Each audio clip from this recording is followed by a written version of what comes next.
Dear curious friends, most welcome to all of you in this channel of Divya SRIJAN. Meaning of Divya SRIJAN is divine creation. But what is the meaning of divine here? For us and for me and for this channel, philosophy of this channel and philosophy of mine, the divine is not heavenly, but divine is within you. Divine is our real self. And we are discussing here Yog Sutra.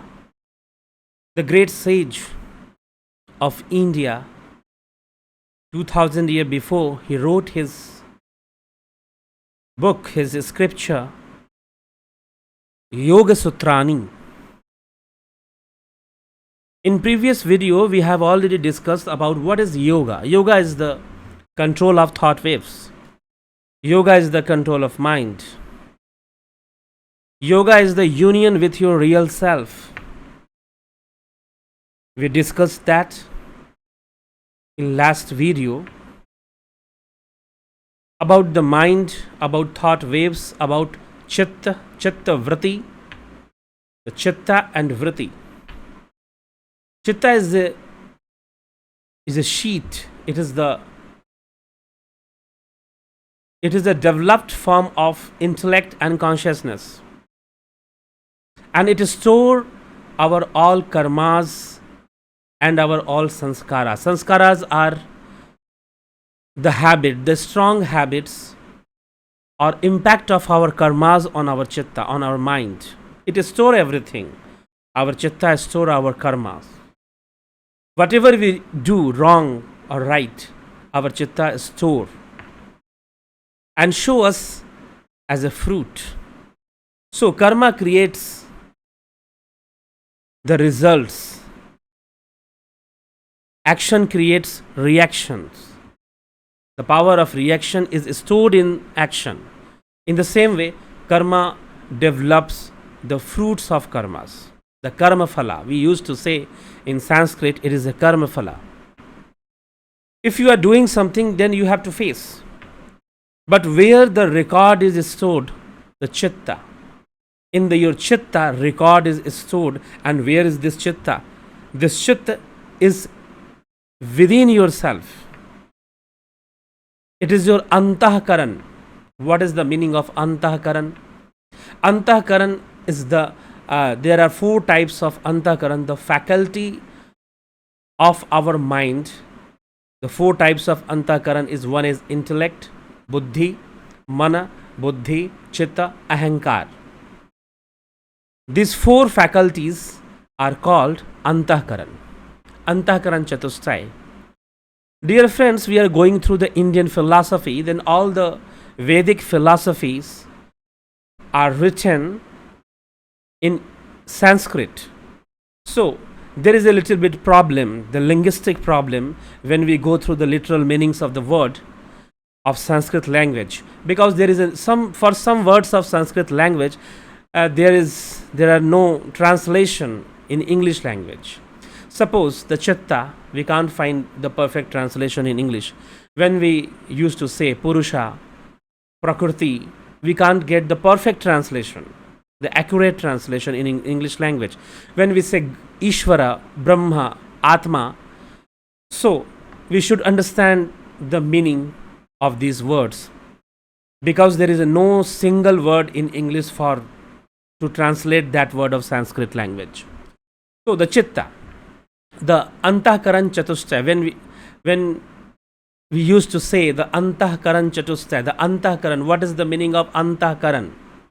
Antahkaran are our transcendental faculties, transcendental part of our personalities, transcendental part because we can't see it through our senses, and whatever we can't see, we used to say the transcendental. Suppose mathematical calculation, mathematical derivation, we used to also say it transcendental. In the same way, these are the transcendental faculties, the antahkaran, the mana, buddhi, chitta, ahankara. These are transcendental things. Now, the mana, buddhi and the chitta, ahankara. For buddhi, we used to say brain, but brain is not a perfect translation for buddhi. Because here, in the Sankhya philosophy, in the philosophy of yoga, the buddhi is a very subtle thing. Buddhi is a non-physical thing. It is not physical. But when we used to say brain, the brain is a physical thing. Brain can be destroyed. But buddhi go after death. It also remain after death with, we can say in English, with soul. It remain with soul. The buddhi, the sanskara, the karma. It can't be destroyed through death. Now, we should come on our topic. Today's topic is the second verse of Patanjali Yog Sutra. But before that, it is necessary to understand what is antahkaran, what is mind, mana, buddhi, chitta, ahankara. These four faculties of antahkaran. In Sanskrit, we used to say the antahkaran chatushtaya. Antahkaran chatushtaya. Antahkaran means within. Chatushtaya means four levels, four faculties. These four are working within us, antahkaran. They are radiating our thoughts. Our thoughts are running due to our chitta, sanskaras in chitta, data is stored in chitta, and mind is the running form. Mind is the present form of chitta. And ego reflects everything. And intellect, buddhi process every thought, every idea on the basis of chitta, because chitta stored your all previous karmas and your all previous memories. So, if you have something is in your memory, then intellect will process the memory with the new sensual experience, and whatever the result will come, that result will decide the state of your mind. This process go on through the sense experience. We receive some data through sense organs, and it goes to chitta, and intellect, buddhi process it, and ego reflects it. Then mind comes in existence. Now, this process happen within us, and within seconds it happens. But now we need to control it. We need to control this reaction of thoughts and ideas, this reaction of emotions, these reactions of feelings. These are very fast reaction. We are not so much concentrated that we can control it, but we need to develop our concentration through yoga practices. Now, the second verse of Patanjali Yog Sutra, it says, what it says, tadadrastu swarupe avasthanam. Tadadrastu swarupe avasthanam. It means at the time of concentration, the yogi rests in his own unmodified state, unbiased state of consciousness. The real self, completely unbiased, unmodified. In samadhi, the mature state of, or final state of concentration, final state of dharana, dhyana, samadhi, final state of yoga is samadhi. In samadhi, a yogi resides in the real self, and that real self is unbiased, unmodified. It is thoughtless, it is idealess. That consciousness is. That state of human mind, or that state of self of human, a yogi reside in the real self. And before that, people are living in modified self. People are living in manipulated self, not real self. We all are modified or manipulated by many things, through our thoughts, through our circumstances, through our sensual experience. But when we start yoga, when we start concentrating, concentration is a not right word for dhyana samadhi, but We used to, we are using this word for your comfort. You should understand, because it starts with the concentration. But in dhyan, there is no concentration. Dhyan is the state of eki bhava. Eki bhava means uni thought. You have only one wave of thought. You have prohibited all the waves, and there is only one wave. You rise the one wave through chanting mantra, through focusing on one point, through trata kriya, or through some inner vision of divine light or some divine sound which is within. Whenever I use this word divine, then this divine is for real self, not for any heavenly God or heavenly power. In this lecture, I know there is a heavenly God in Christianity and in some religions, but here we are discussing the yoga philosophy, the Yoga Darshana and Yoga Sutra. We are going through every Yoga Sutra. It reveals the secret of mind and self and our personality and our life. It reveals the secrets. So, tadadrashtu swarupe avasthanam, at that time when we meditate, a yogi rests in his own unmodified state. As soon as the waves have stopped and the lake has become quiet, we see the ground below the lake. So, with the mind, when it is calm, we see what our own nature is. We do not mix ourselves but remain our own selves. This is the state. Tadadrashtu swarupe avasthanam. What happens when you start yoga? Now these days many people are misguided and they have some misconception about yoga. They think yoga is the method, or it is a technique to keep yourself fit physically. No. Yoga is a 100% psychological subject. It is the base of Indian ancient psychology. We read here about the mind, about the thoughts, about the intellect, how it works. We learn here in Yoga Sutras, in these tips given by Rishi Patanjali, the sage Patanjali. In the third verse, he is saying that the drashtu swarupe avasthanam. A yogi rests in his own unmodified state of mind, unmodified state of consciousness, just like a lake. When a lake has become quiet, we see the ground below the lake. So, with the mind, when it is calm, no thoughts, no waves, no feelings, no emotions, you are totally free from all the emotion, you are completely free from all thought waves. Then what will happen? The realization of self is clear.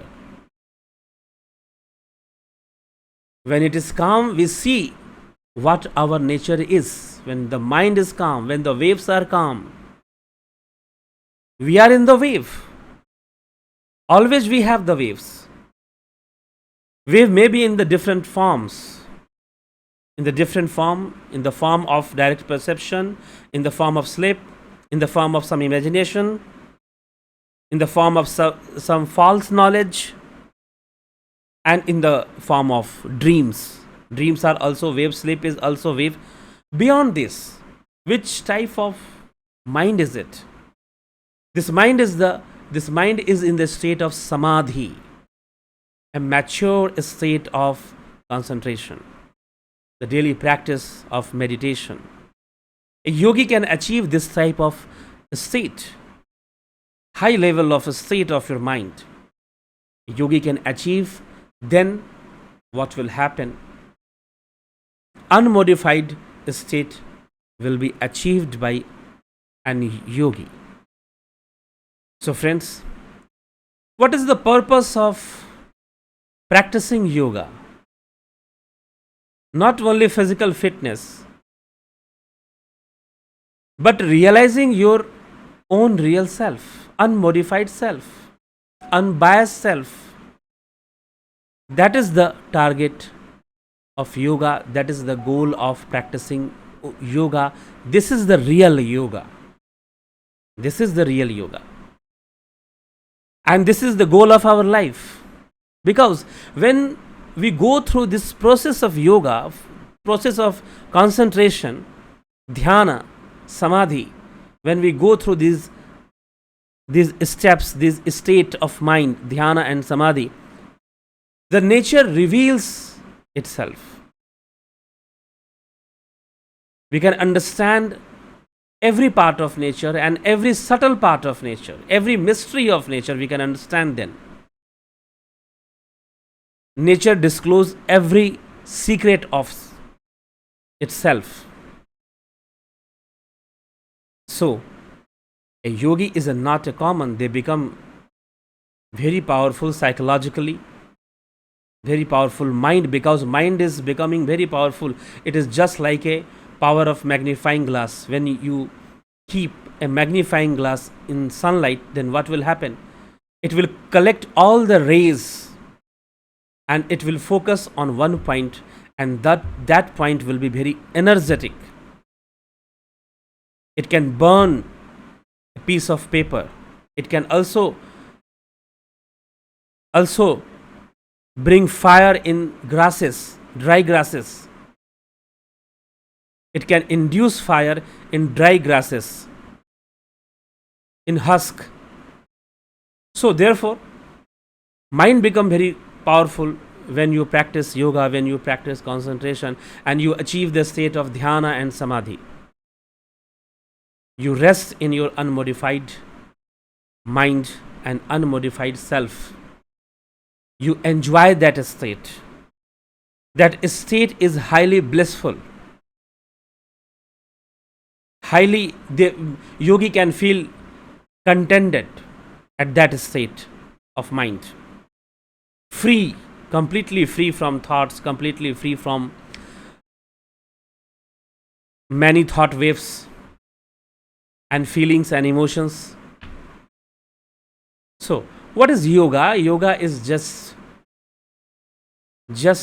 knowing yourself, knowing your real self, unbiased, unmodified, real self. That is the supreme consciousness. That is your real self, unbiased real self. So yoga is the journey of consciousness. Yoga is not only making your physical body fit, but it is a journey of consciousness. From modified consciousness, from manipulated, from biasness to unbiasedness, from modified mind to unmodified state of mind, where we can realize our real self, the real consciousness. This is the meaning of third verse in Patanjali Yog Sutrani, Tadadrashtu Swarupe Avasthanam. At the time of concentration, at that time, the yogi rests in his own unmodified state. This is the Swarupe Avasthanam. Swarup, it means it is your real self. Swarup. Avastha. Avastha means state. Swarupe Avasthanam. A state of your own unmodified mind, unmodified consciousness. Okay? Mind and consciousness is different thing. But when we realize ourselves, then both are one. Both are one. Mind and consciousness is one, because there is no biasness, no thought in that state of tranquility. We need to achieve that state if we want to enjoy our life and if we want to make our life better, if we want to give some meaning to our life, then yoga gives a great meaning to your life. Now I would like to pause here, and in next video we will continue the Patanjali Yog Sutrani, and we will start talking about the fourth verse and fifth verse in the next lecture on this channel, the Divine SRIJAN English, Divine SRIJAN Spiritual English. It is an English channel. We are describing Yog Sutras and philosophies in English here. We have also a Hindi channel, Divya SRIJAN Spiritual. Its name is Divya SRIJAN Spiritual, and this channel is Divya SRIJAN English. It is in English language. We are describing Indian philosophy and the deepness of philosophies, philosophy of life. Not only Indian philosophy, actual goal is to discuss the philosophy of life. We are just taking help from the Indian philosophy of yoga. Okay then,